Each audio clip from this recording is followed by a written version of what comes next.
Wel, annwyl Gynhadledd, diolch yn fawr Elwyn am y croeso. Braint yn wir yw cael bod yma heddiw yng Nghasnewydd ar lannau'r afon wisg yn eich cyfarch ar ran Plaid Cymru, Faldwyn. Ar un llaw mae'r strydoedd dinesig, hôl diwydiant trwm ac wrth gwrs y signal ffôn safonol yn fyd i ffwrdd o fwynder Faldwyn. Ond eto, mewn modd gyfan gwbl Gymraeg, mae'r cysylltiad a'r berthynas rhwng y ddwy ardal yn un arbennig ac unigryw hefyd.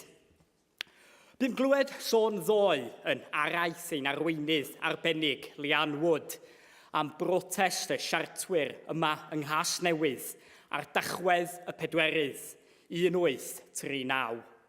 Ymgais gan y werin bobl i herio awdurdod a sicrhau gwell hawliau.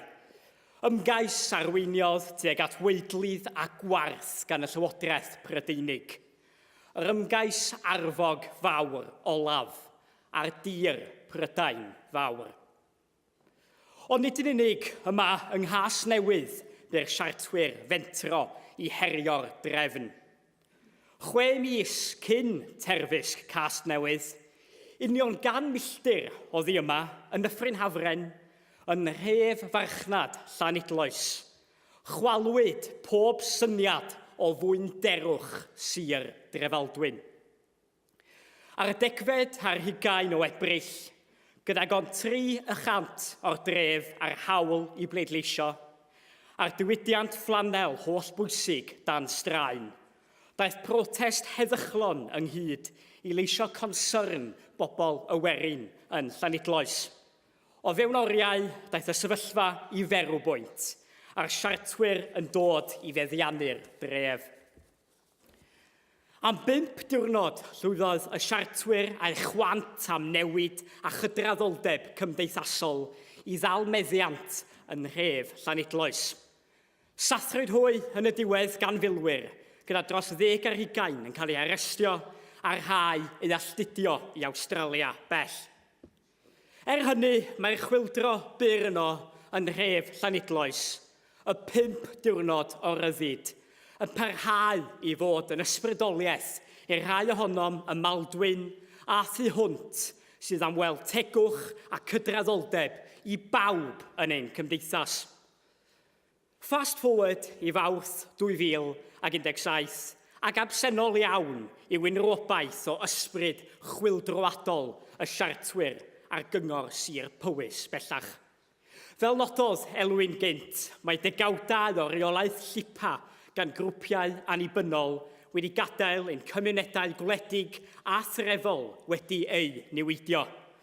Dro ar ôl tro rydym ar ein colled o ganlyniad i ddiffyg arweiniad gadarn o Landrindod. Rhyw droesotle anymunol yw'r drefn bellach, ynghyd ag anfodlonrwydd i wneud unrhyw benderfyniad, rhag ofyn upsetio'r drefn.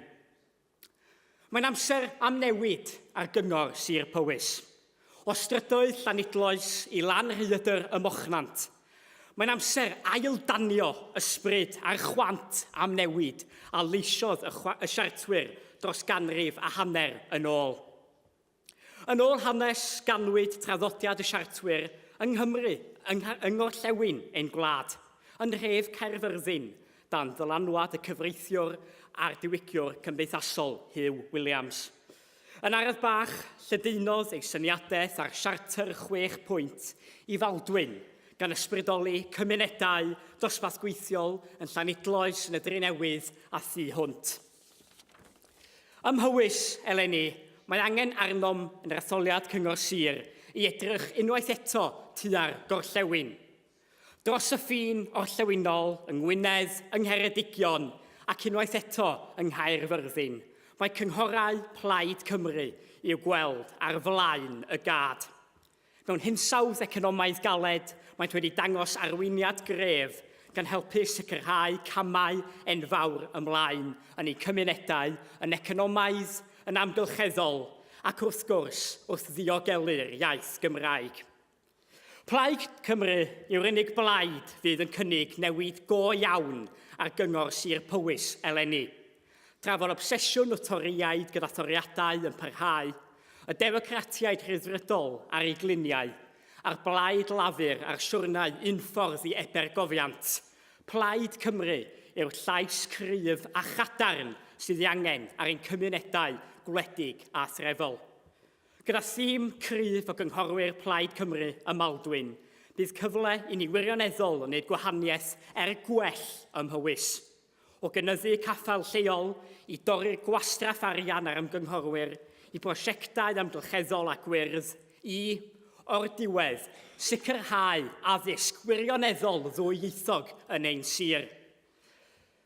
Ar y 5 o Fai 1839, daeth breuddwyd yw'r siartwyr Llanidloes i ben.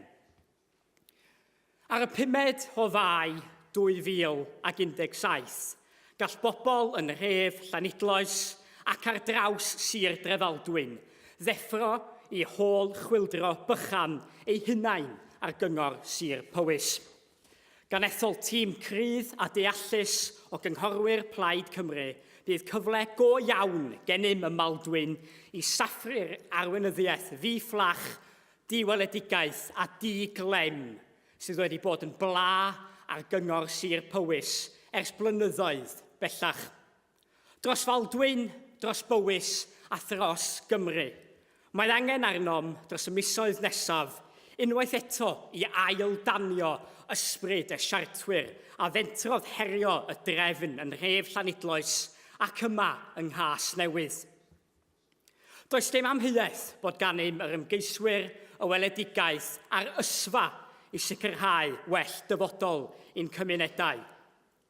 Mae'n hanfodol felly ein bod yn troi'r gobaith a'r freuddwyd yma i reality ar Fai y 4 eleni.